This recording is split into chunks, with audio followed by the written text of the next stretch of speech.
Have you ever wondered how much the most luxurious and exclusive cars of the 1940s actually cost? Today, we're traveling back in time to discover the true automotive jewels that only the wealthiest could afford, and that today are worth an even greater fortune. In this video, I'll show you the 10 most expensive American cars of the 1940s, legendary models that defined an era, redefined luxury, and became eternal icons of classic design. And as you find out which one would steal your heart, don't forget to leave a like if you're a lover of classic cars, and subscribe if you want to keep exploring the living history of the automotive world. Because here, we don't just talk about cars, we talk about emotions on wheels. Ready to begin? 1946, Buick Roadmaster Sedanette. This wasn't the most expensive car of its time, but few vehicles captured the spirit of a world reborn from darkness with such elegance. This was no ordinary car. It was a declaration of style, power, and American confidence in an era of global reconstruction. With a base price of $3,300 in 1946, roughly equivalent to about $50,000 today, the Roadmaster was far beyond the reach of the average citizen. And now, if you're lucky enough to find one in original condition, expect to pay between $60,000 and $90,000. But trust me, every penny is justified. This model marked Buick's return to civilian production after World War II. The fastback design of the Sedanette version, a sleek two-door coupe with a flowing rear line, was pure poetry in motion. Its body was muscular yet graceful, almost as if it were ready to move even while standing still. Under the hood, an inline 8-cylinder engine, the famous Fireball 8, delivered a smooth but commanding 144 horsepower, an impressive figure for 1946. But beyond the numbers, what made the Roadmaster special was how it made you feel. Getting inside was like stepping into a private lounge on wheels. A slim steering wheel, a rounded chrome dashboard, plush upholstery, everything spoke of an era eager to leave rationing behind and embrace prosperity with elegance. Here's a fascinating detail few people know. Buick reused many parts from the 1942 model, the last one produced before the wartime pause, for the 1946 lineup. But it did so with such finesse and refinement that no one complained. Quite the opposite. People welcomed it as a symbol of hope and normalcy. It was the car Americans wanted to rebuild their lives with. 1948. Tucker 48. Talking about this car means talking about an American dream that dared to challenge giants. In 1948, while Detroit kept playing it safe, Preston Tucker imagined something radically different. A car that looked like it had come from the future, packed with innovations we take for granted today, but that back then were revolutionary and dangerously disruptive. With an original price of $4,000 in 1948, about $50,000 in today's money, the Tucker 48 wasn't cheap. But what's truly astonishing is how much it's worth now. If you manage to find one of the only 51 units ever built, prepare to spend between $1.5 and $3 million. Yes, millions. Because this isn't just a car. It's a piece of history. Visually, the Tucker looked like a wingless aircraft. Its low grille, flowing lines, and bold silhouette made it instantly recognizable. But the real marvel lay beneath the surface. A rear-mounted 6-cylinder engine, power steering, 4-wheel independent suspension, disc brakes, and the famous Cyclops eye, a central headlight that turned with the steering wheel to illuminate corners before you reach them. No other car of its time offered such innovation, but that level of progress came at a cost. The major automakers saw Tucker as a genuine threat. His project was sabotaged from every angle, legal investigations, financial blockades, and smear campaigns, all working to crush his dream. In the end, only 51 cars were completed before the company collapsed. Yet those 51 machines remained as proof of what could have been a revolution in the automotive industry. A little-known fact, the Tucker's engine came from a helicopter. Preston Tucker and his engineers adapted it for road use, pairing it with a unique semi-automatic transmission that gave the car a smooth, almost floating ride, something that amazed everyone lucky enough to drive it. 1941, Cadillac Series 62. Before the world stopped for war, there was one last breath of glamour and elegance in the automotive industry. The Cadillac Series 62 embodied that moment like no other car of its era.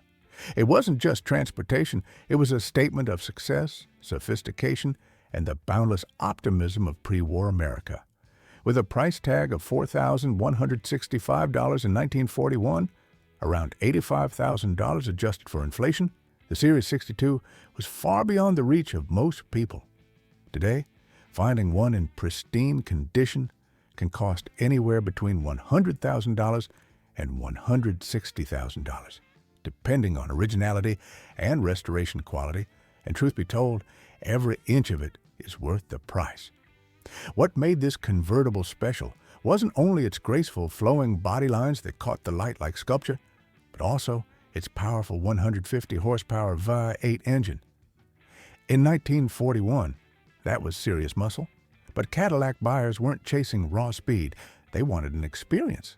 Inside, it was like a moving lounge. Leather seats, chrome details, and a dashboard that looked more like a precision instrument panel than a car's control center. Behind the wheel, it felt like floating, a balance of serenity and power, as if the car was always ready to take flight. And here's what makes it even more fascinating. This was one of the last civilian Cadillacs produced before the company shifted entirely to military manufacturing during World War II. That means it wasn't just a luxury car, it was a witness to the end of an era. A curious fact: the Series 62 convertible coupe was among the first cars to feature fully integrated headlights, a design innovation that broke with the past and gave it a cleaner, more modern look. What's standard today? What was groundbreaking then? So now I'll ask you, watching this with a touch of nostalgia, do you remember the first time you saw a classic Cadillac gliding down the street? Would you dare to drive a masterpiece like this today, or would you rather keep it as art? Share your story in the comments below, because every personal memory makes this journey through time even more special. 1947, Lincoln Continental Cabriolet. There are cars that seem designed not merely to drive, but to be admired slowly, each line telling a story. The Lincoln Continental was exactly that, a vehicle born not just in a factory, but in the minds of those who believed elegance should be timeless. With an original price of $4,420 in 1947, roughly $55,000 today, this cabriolet was among the most expensive cars available to post-war American buyers, yet its true value has long surpassed inflation. A pristine collector-grade example today can easily exceed $100,000, and a fully restored original unit can fetch $150,000 or more at high-end auctions. This model was one of the last great Lincolns to feature a V12 engine, a mechanical rarity in American motoring. Its 292 cubic inch power plant delivered smooth, whisper-quiet performance, perfectly aligned with its majestic spirit. But what truly set it apart was the craftsmanship. Every panel, stitch, and chrome accent spoke of an era when luxury wasn't mass-produced. It was built patiently with pride. The design was both restrained and muscular. The fabric top disappeared neatly under a rear compartment, leaving behind a silhouette so clean it looked more like a moving sculpture than a machine. Inside, it was all warmth and refinement: real wood, high-grade leather, analog gauges, and an ergonomic layout meant for both driver and passenger enjoyment. Here's a fascinating detail. The 1947 Continental became one of the first American cars ever recognized as a classic in its own time. In 1951, just 4 years after its debut, it was displayed at the Museum of Modern Art in New York as an example of outstanding industrial design. Imagine that, being a classic before even growing old. 1948, Chrysler Town and Country convertible. If there were a time capsule that captured the optimistic, handcrafted spirit of late 1940s America, it would surely take the shape of the Chrysler town and country. This wasn't merely a car. It was a rolling manifesto of luxury, design, and craftsmanship. A true work of art on wheels, it blended the strength of steel with the warmth of real wood. With an original price of $4,728 in 1948, around $60,000 in today's money, it was already one of the most exclusive convertibles of its day. But its value has soared far beyond that. Depending on originality and restoration quality, examples now sell between $150,000 and $250,000 at specialized auctions, making it one of the most coveted pieces in American classic car collecting. Its appearance was unforgettable. The genuine wood panels, handcrafted in ash and mahogany, lined its flanks like a luxury yacht. The style became so iconic it earned the nickname Woody. But unlike others that merely imitated wood grain, the town and country was literally half carpentry, half engineering. Beneath that handcrafted beauty lay a Spitfire inline-8 engine producing 135 horsepower, more than enough for smooth, refined cruising through the golden boulevards of post-war America. This wasn't a car meant for speed. It was meant to be seen, to arrive at a gala, a resort, or an elegant dinner in silence and leave behind a trail of admiration. And here's something few know. Production of this model was so artisanal that no two were exactly alike. Each car's wood grain, tone, and pattern were unique. Every town and country was truly one of one. At a time when the world was moving toward mass production, Chrysler dared to do the opposite. It made individuality the ultimate luxury. 1941, Packard 180 Custom Limousine. There was a time when prestige wasn't shouted, it was expressed through elegance. And in that world, the Packard 180 Limousine was the silent king of the road. This wasn't a car you simply bought off a showroom floor. It was a car commissioned, built piece by piece for those who didn't just sit at the top, but wanted to move through it, wrapped in absolute respect. With a base price of $5,200 in 1941, an astronomical sum for its day, equivalent to over $110,000 today, the Packard 180 was far beyond reach for most. Yet even that figure doesn't capture its true exclusivity. A well-preserved example now exceeds $200,000, while those with diplomatic or presidential history can fetch far higher sums at private auctions. The Packard 180 wasn't just the brand's flagship, it was, without exaggeration, the most luxurious American car built before the war. Powered by a 160 horsepower inline-8 engine, it glided down the road with a grace that defied its massive size. But the true experience began inside. Picture it. Thick carpeting, curtained windows, soft lighting, rear seats wider than modern sofas, and a glass partition separating passengers from the chauffeur. This was a car meant to be ridden in, not driven, built for quiet decision-making, for polished shoes, and whispered authority. A fascinating detail. Most Packard 180s were custom-bodied by elite coach builders such as LeBaron and Rolls-Royce. This meant no two cars were exactly alike. Some had hidden liquor cabinets, others had intercom systems or bespoke interior layouts. Many served as embassy vehicles, executive transports, or even state limousines. And here's the historical connection. Packard was the official automobile supplier for President Franklin D. Roosevelt, who used armored models based on the 180 chassis. So, we're not just talking about luxury. We're talking about a physical embodiment of power and status in pre-war America. Have you ever seen one of these in person? Maybe in an old movie or at a car show? Share your memory below, because cars like this deserve to live on through the stories of those who still remember them. 1942, Cadillac Fleetwood Series, 75 Limousine. Some cars begin a revolution, and others close an era with dignity. The 1942 Cadillac Fleetwood 75 belongs to the latter. It wasn't just one of the most luxurious Cadillacs ever made. It was also the last breath of civilian luxury before America plunged fully into World War II. From that point on, everything would change. With a price tag of $5,350, about $95,000 in today's money, the Fleetwood 75 stood as a symbol of pre-war American opulence. But its true value lies in what it represents, a final expression of elegance interrupted by history. Today, if you can find one of the few surviving examples in pristine condition, expect to pay between $120,000 and $180,000, depending on restoration and provenance. This limousine wasn't just transportation. It was an extension of institutional and corporate power. Its 346 cubic inch V8 engine delivered around 150 horsepower, enough to move its impressive size with grace, yet what truly defined it wasn't the drive, it was the ride. Step inside, and you'd think you were entering a private study.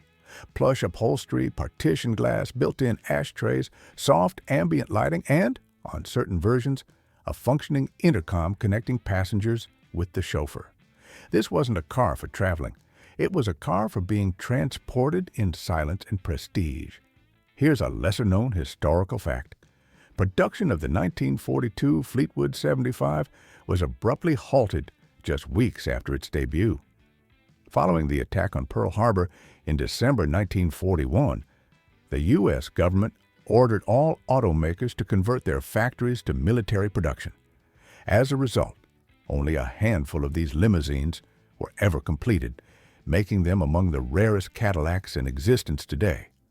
A final salute to luxury before the machinery of war took over. 1941, Lincoln Continental Coupe.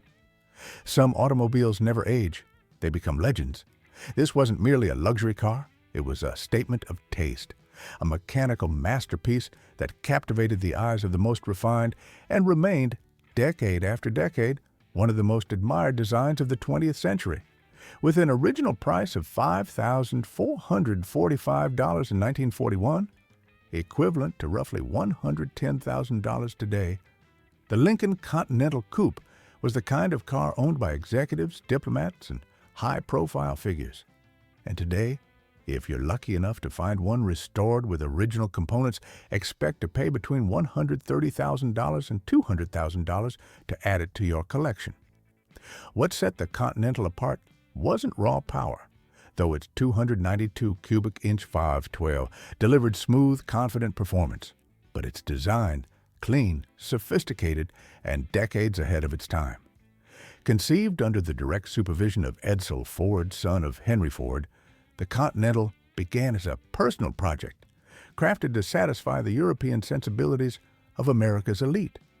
What started as a prototype became an instant sensation among those who understood design when it dared to be different.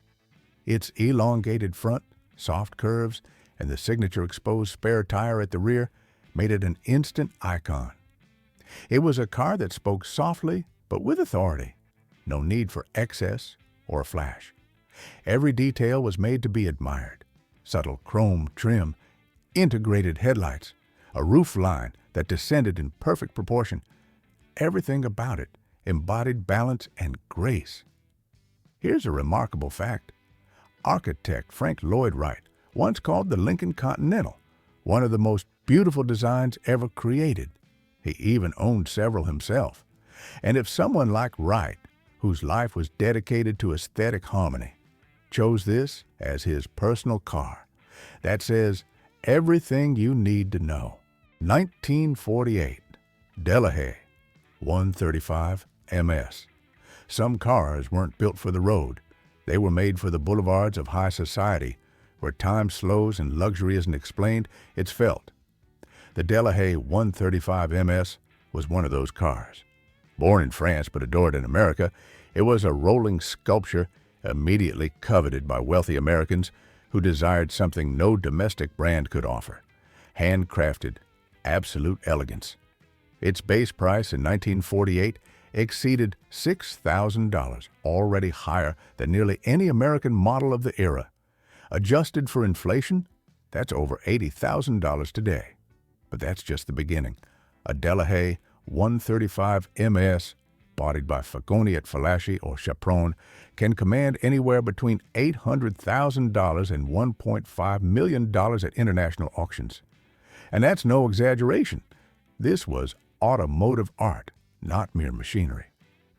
The 135 MS, modifié spécial, was the ultimate evolution of the famous 135, already renowned for its success in the Mille Miglia and Le Mans. This refined version offered technical improvements, sharper suspension, upgraded brakes, and a straight-six engine producing up to 160 horsepower, and was sold as a bare chassis, ready to be dressed by the world's best coach builders. That's where its magic was born. Every car was unique. No two Delahayes were ever alike because each client, industrial magnates, movie stars, aristocrats, commissioned a one-of-a-kind design. Some were fluid and sensual. Others were inspired by aviation or Art Deco. Many featured two-tone paint, hand-embroidered interiors, and steering wheels carved from fine wood.